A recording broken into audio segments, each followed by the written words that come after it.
இன்றைக்கி நம்ம பார்க்க போகிறது தேங்காய் பொடி. சட்னி அரைக்க முடியலைன்னா இந்த பொடியை செஞ்சு சாப்பிட்டுக்கலாம். நல்லாயிருக்கும், சட்னி மாதிரி இருக்கும், ஈஸியாக இருக்கும் செய்கிறதுக்கு சட்டுன்னு. அதுக்கு தேங்காய், பூண்டு எடுத்து வச்சுக்கணும், புளி, அப்புறம் உப்பு, மிளகாப்பொடி. தேங்காயை நல்லா ஈரம் போக நல்லா வதக்கிக்கணும். வெறும் சட்டியில் எண்ணெயெலாம் ஊற்றாமல் வெறும் சட்டியில் ஈரம் போக நல்லா வதக்கிக்கணும்.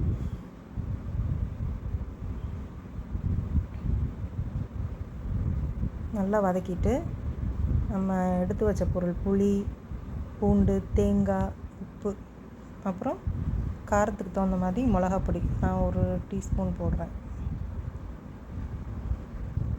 டீஸ்பூன் போட்டிருக்கேன். எல்லாம் போட்டு நம்ம விட்டு விட்டு அரைக்கணும்.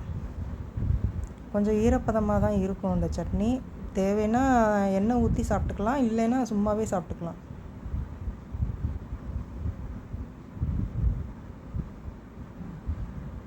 இட்லிக்கு ரொம்ப நல்லாயிருக்கும், காரமாக புளிப்பாக.